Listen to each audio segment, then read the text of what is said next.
Alright, welcome back to the SuperCoach Nuff channel. In today's video, we're looking at the SuperCoach NRL Round 11 review. So, as you can see, 1,253 points, which was top 10% for the round. So, considering how we started the season, that is pretty nice.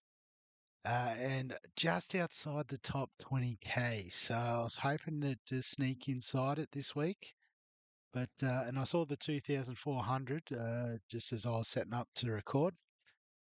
Um, but alas, we're just outside. So I think we're in a good spot though. So that will definitely improve in the coming weeks. And three league wins out of three, pretty rare this season. So I am celebrating that also. Um, so if we have a look at how the team went. Yep, congrats. Thanks, Colonel. Appreciate it. So Harry Grant, 79. So probably wasn't enough to worry about the VC loophole.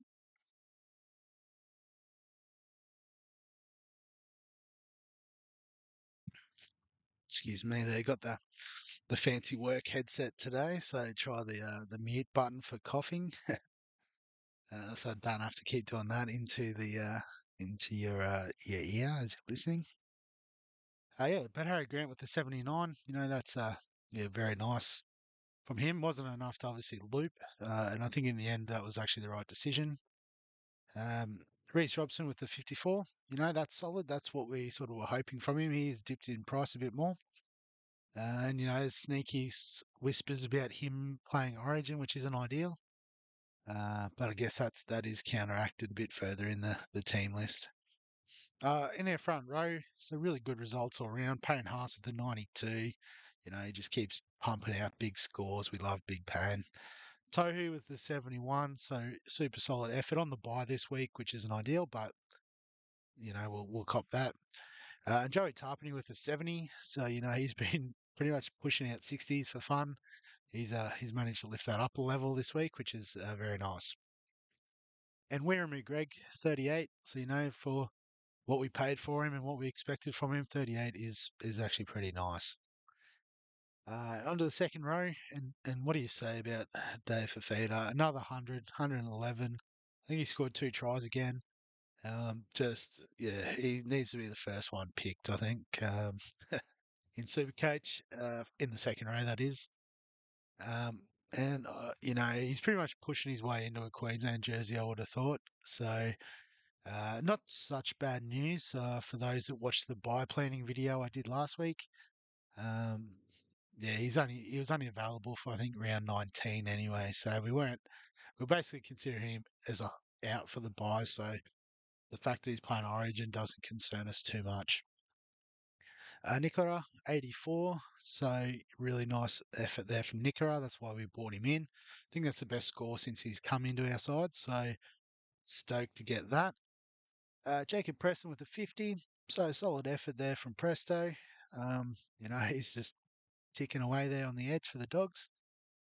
Jackson Ford missed with a head injury, concussion layoff, so that's fine. Peachy, so he was all amongst it on that left edge for the Panthers, and 77 is a fantastic result. And Josh Schuster didn't play, but a bit of chat that he should be back this week, which will be perfect in time for the buys. So into the back line, and Nico Hines was our captain. So I guess out of the obvious sort of options, he was the best choice. Perhaps Fafita would have got a slightly more points, but yeah, we'll cop Nico's 98 as captain. That's perfectly fine. And Nathan Cleary with an 82. So I guess with Penrith being so dominant on their left edge, sort of didn't leave much room for Cleary to get overly involved. But 82 is still very respectable. Dylan Brown, so his big runs come to an end. 53 is still okay. As a base sort of marker, we'll take that. Qatar was on the bye, so obviously didn't play. Joey Manu, so you can see he's now got the 5'8 status, which is very handy. And I forgot to mention Peach is now centre wing as well, which gives us a nice swing with Lemuelu. But Manu, he's got an ankle injury, and could be out for a few weeks. So um, yeah, might sort of change our buy plan up a little bit. Again, did a video talking about that last week, but I think we can be a bit flexible with that. That's not an issue. Ruben Garrick with a 90. So I didn't see the game this afternoon, but I saw the chat on Facebook, and that was that people can't work out how he got a 90. So a bit like the Magic Round game, I suppose. But if we have a look at his stats, so he got a try, kicked a few goals, which he always does. So a lot of tackle breaks and a line break, which I guess along with the try, if we add that up, what's that? 17, 27, and 16, 43. So 43 sort of attacking type stats. Plus, he does run it a fair bit out of the backfield. No errors, which is nice. So yeah, I think that's why we bring him in. He does have that ability to punch out those solid scores. Nickel Clockstad. So I did watch the game, obviously being the Bulldogs game, and the amount of work he did, you wouldn't have thought it was 43 points. Yeah, he's just one of those players that's involved in everything. So he must have had a few errors or something. I don't recall too many, but 7 tackles, that's fair enough when you play fullback. Maybe forced dropout. There's a tackle bust. I must have gone straight past it. Oh yeah, so 4. Yeah, so not as many tackle breaks as I thought he'd made, but you can see, yeah, just lots of runs. So there you go. I would have thought, yeah, it was more like a 60 type score, but Alamotti, he did get the 60 type score, so probably thought they were flipped around if I was being completely honest, but 59 from Alamotti will take Taruva. So probably unlucky not to get more, given how potent the left edge was for the Panthers against the Roosters. So he did get 1 try. And yeah, it might be enough to just sort of save him over the Origin break, considering also the injury to Joseph Manu. Max Fiernay, sorry, 21. So we brought him in. We didn't think he was going to be a massively effective cheapie, but just one that was going to be playing. So you can see he's already 76k ahead of Valence Tafare, and obviously we'll play, or hopefully we'll play this week. Break even at 27. He makes some more cash. So if we do need to trade, at least we've got something on him there. Buller 45. So I guess continuing to do what he does for the Tigers. And Tommy Turbo. So 41 was a bit disappointing. What we're used to with Turbo, but I guess like we said, there's been a bit of chat about Reece Robson could be in for Origin.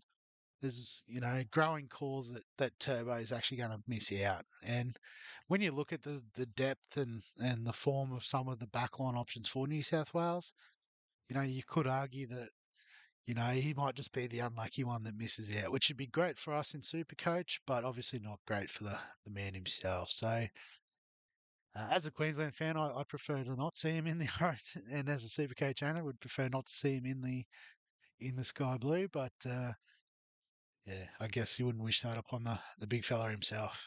So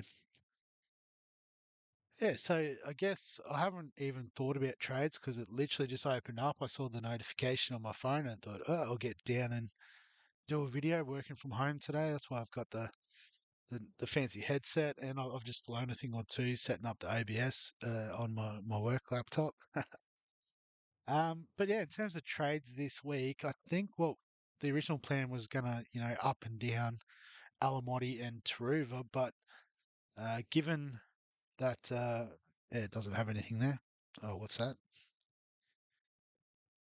Okay, base stat 5'8". There you go. So depending on the prognosis of Manu's injury, we could just do a straight trade. Manu out, and my guy Lachlan Miller in. It's only what 20k that, and so we've still got a bit of money banked, so we could do that.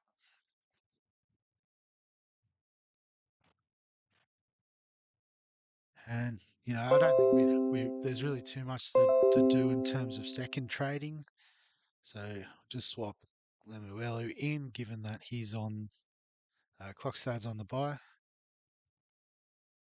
Uh, Uh, so Harris, we do need to find an extra reserve to play this week, which isn't ideal. So options, we've got Peachy or Taruva against the Broncos. So, and that's Suncorp too, so not the easiest matchup. Got Fine against the Roosters, and you think the Roosters would be fired up after the last couple of weeks' performances. Um, Katoa against Melbourne. That's not the easiest one going around for a young half. Possibly Schuster against Canberra on a Sunday afternoon. Mm. I guess the risk with that is because it's the last game. If he's not available, we really don't have an option. We'd be copping an auto emergency. Or Wirrami Greg against South. I don't think that's ever a viable option. So, what are the break evens like? Taruva's got break even of 13. Alamotti 19 and playing the Titans this week. So, I mean, probably not the worst hold. So we can't really get to one of the mega guns from Katoa, can we?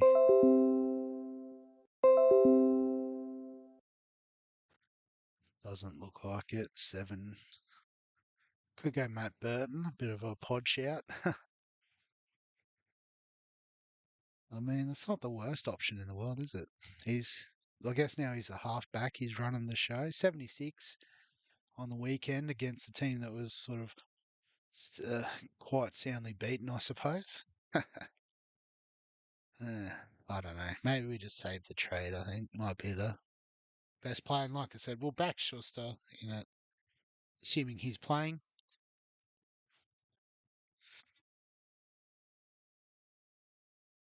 Excuse me, that. And yeah, we'll go with that. Uh, Vice captain. So Cleary plays against the Broncos, Sharks against the Knights. Saturday, yes, please. Uh, to be advised, what's going on there? They've moved the South game, have they? Yeah, interesting. Um, so VC option, yeah, probably not Haas. The obvious one is Dylan Brown against South, admittedly, but I guess that probably the biggest upside out of the lot that are playing before Nico. Um, and yeah, so that's probably how the team's going to be set up. Obviously, team list coming out tomorrow afternoon. Stock market video will be prepared and probably done on Wednesday as per usual. Um, and then yeah, probably a little round preview going into the round on Thursday Arvo. So if you've got any thoughts around on trades or picks with this side, let me know. If you wanted to discuss any potential options on your side, feel free to comment as well in below. If you enjoy the content, as always, please like and subscribe to the channel. And other than that, thanks for watching, and we'll catch you in the next one.